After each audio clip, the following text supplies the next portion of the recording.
Season's greetings, lovers of Westeros. I'm Ashley of Noth, and today we will continue the Quaithe Prophecy Breakdown series. We will discuss a very specific part of Quaithe's warning in A Dance with Dragons, the Perfumed Seneschal. Originally, I was going to discuss a group of people who fit the bill in one video, but it's going to take two. So this video is part A. Now, without further ado, let's get into it. I'd like to start by defining what a seneschal is. A seneschal is a steward or major domo, probably mispronounced that, of a medieval house.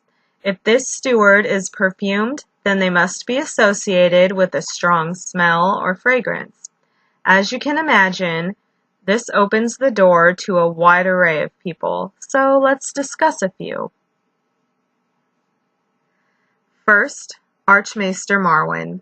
As the name suggests, Marwyn is one of the Archmaesters of the Citadel. He's multilingual and consorts with a wide array of folks that his fellow maesters would thumb their noses at.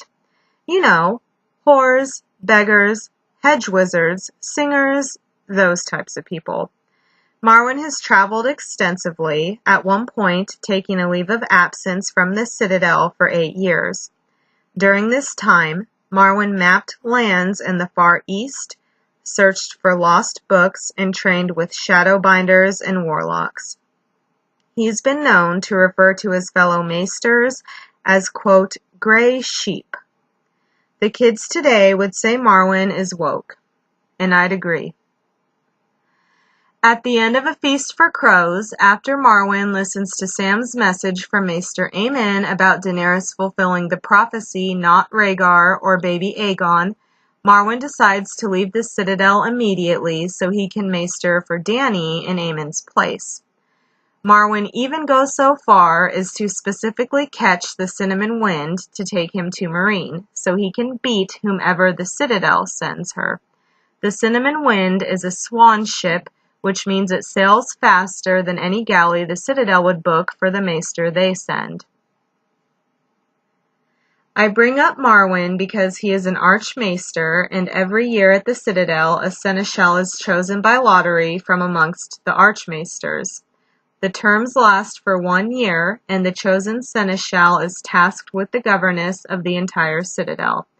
It's not confirmed, but it's highly likely that at some point Marwyn was chosen to serve as that seneschal. Plus we know Marwyn is en route to Daenerys, so it makes sense to bring him up as a possible candidate for the Perfumed Seneschal. Now that we know Archmaester Marwyn's qualifiers, we should ask ourselves, is he the Perfumed Seneschal? Should Dany be wary of him? I'm going to say no to both questions.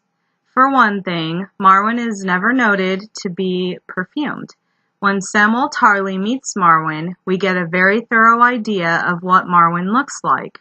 Sam seems fixated on Marwyn's hands, which are the biggest hands Sam has ever seen. The hands and Marwyn's overall appearance of, quote, a dockside thug. But not once does Sam note any sort of smell. That's quite significant because Quaithe made it a point to say the seneschal would be perfumed. In addition to the absence of fragrance, I think Marwyn's motives are pure in that he actually wants to protect Daenerys, not use her or the dragons. We know this because Marwyn is taking the fastest ship he can to get to Meereen, specifically so he can beat anyone the Citadel would send. He has to beat any other maester because he knows what the Citadel would have done to Daenerys. If we examine his dialogue with Sam, we can see exactly what Marwyn is concerned about. When told that Maester Aemon requested the Citadel send a maester to Dany in lieu of himself, Aemon, Marwyn says, perhaps it's good that he died before he got to Old Town. Elsewise, the gray sheep might have had to kill him, and that would have made the poor dears wring their wrinkled hands. Sam asks why they'd kill Maester Aemon, and Marwyn continued, Who do you think killed all the dragons the last time around? The world the Citadel is building has no place in it for sorcery or prophecy or glass candles, much less for dragons. Ask yourself why Aemon Targaryen was allowed to waste his life upon the wall, when by rights he should have been raised to Archmaester. His blood was why. He could not be trusted. Then, just before departing for the docks, Marwyn gives Sam some advice. He basically tells Sam to be the sheep the maesters want him to be, to sing their praises and always obey, and say nothing of prophecies and dragons unless you fancy poison in your porridge. Clearly, Marwyn thinks that in one way or another, the Citadel and any one of their gray sheep would kill Daenerys and the dragons. To me, it sounds like Marwyn's concerns and Quaithe's concerns are one and the same. So in light of this, and the absence of an association with a smell, I'm ruling Archmaester Marwyn out as the Perfumed Seneschal. Second, we have Archmaester Theobald. Theobald is the current Seneschal of the Citadel, so he warrants a discussion. We don't actually meet Theobald. Instead, we get an account of him from the acolyte Alaris.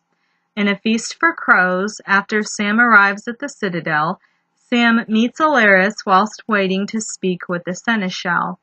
Alaris and Sam get to talking, and Alaris tells Sam how it wasn't Theobald that drew the black stone in the lottery, it was another Archmaester. However, that Archmaester's wits were prone to wandering, so Theobald volunteered to serve the term in his stead. Alaris says that Archmaester Theobald is, quote, a gruff man, but a good one.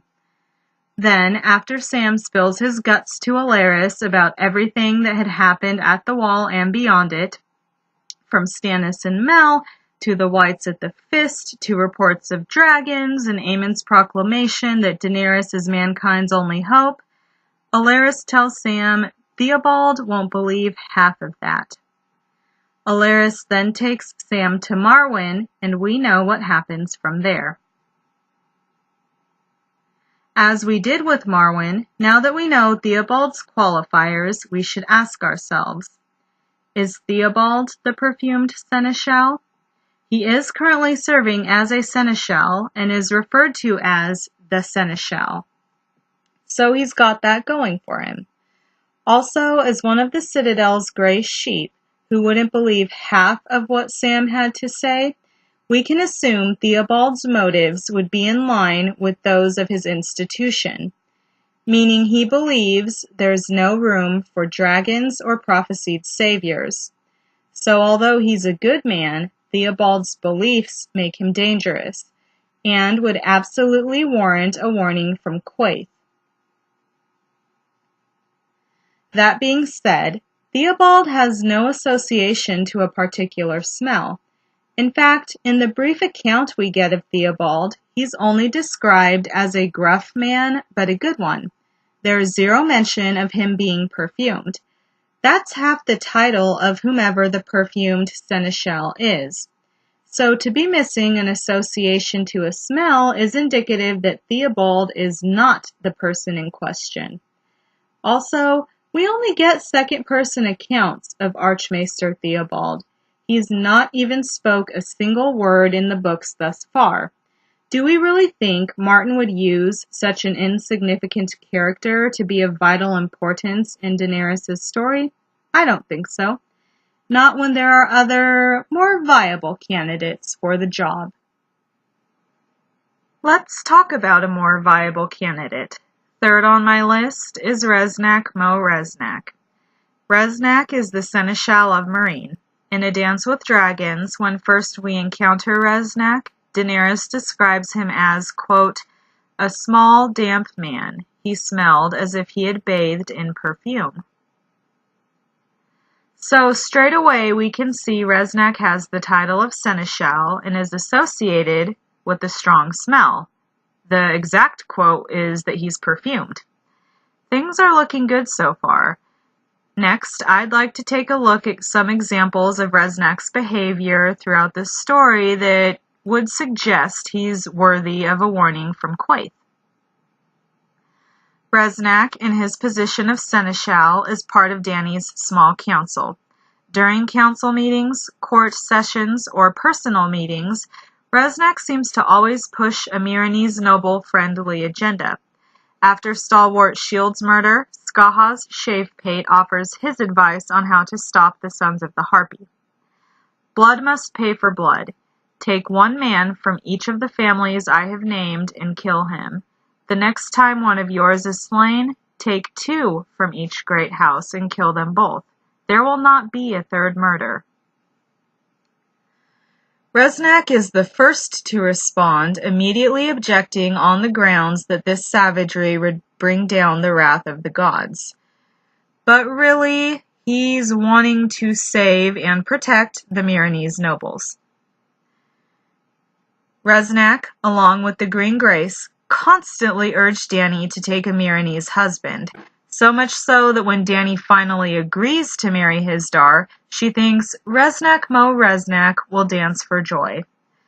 Also, in concert with the Green Grace, Reznak attempts to get Dany to participate in wedding rituals that are supposedly tradition but would humiliate Dany.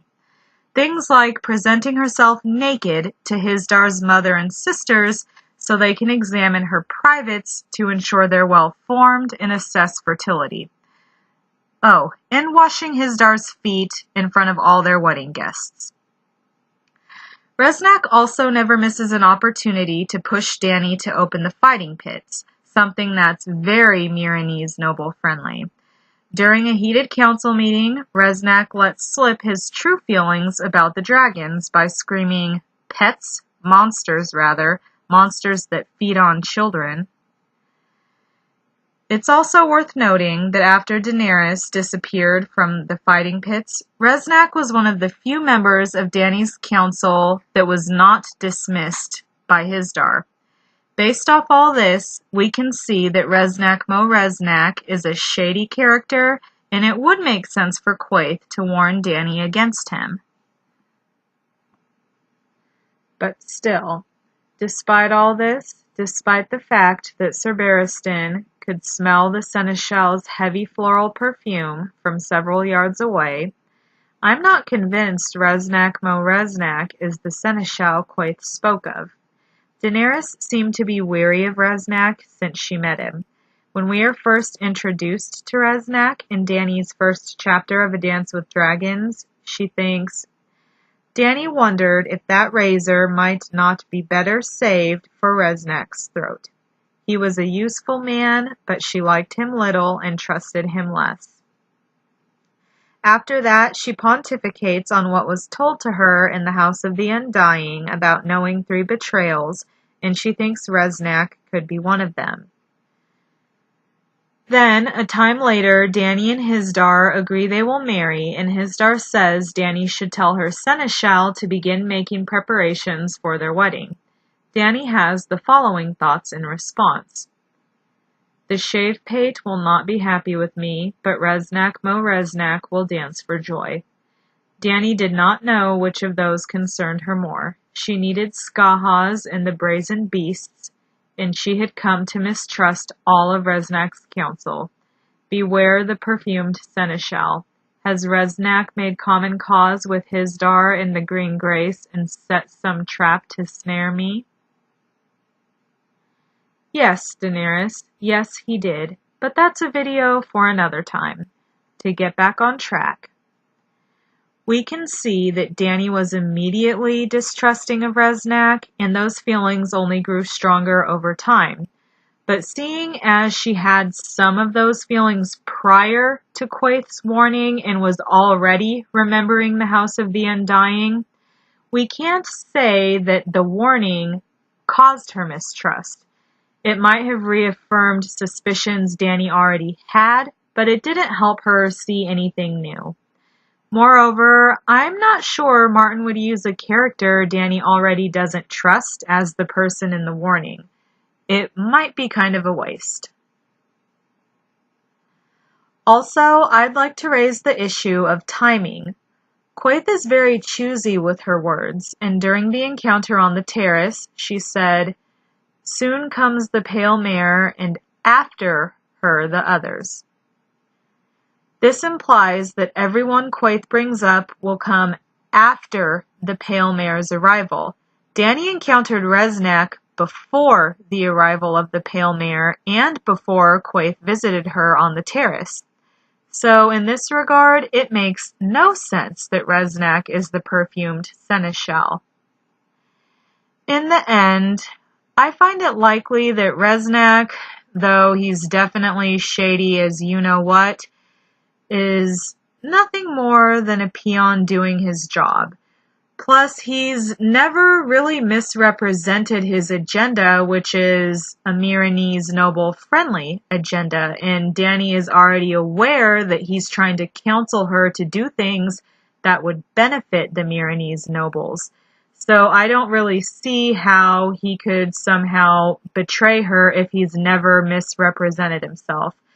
So, again, in the end, I'm leaning towards Reznak not being the Perfumed Seneschal. The fourth candidate I'd like to review isn't actually a person, it's a boat. The Selaesori Qhoran. Crazy, I know, but hear me out. The Selaesori Qhoran is a trading cog traveling from Volantis to Quaithe. It just so happens that this is the boat Jorah Mormont and Tyrion catch on their voyage to Slaver's Bay. There was another familiar face who was traveling aboard the Selaesori Qhoran as well, Makaro the Red Priest. So, since this vessel is carrying two of the people Quaithe mentioned, Lion and Darkflame, it stands to reason that Daenerys should beware of it. 7 days after the Selaesori Qhoran departs Volantis, Tyrion has a discussion with Makaro regarding the boat's history.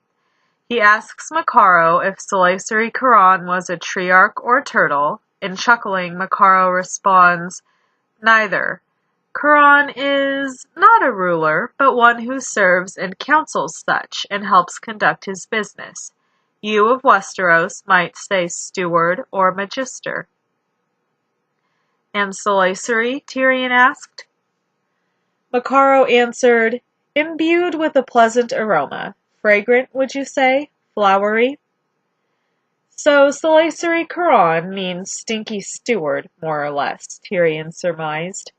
"Fragrant steward, rather," Makaro corrected. Fragrant steward is another way of saying perfumed seneschal.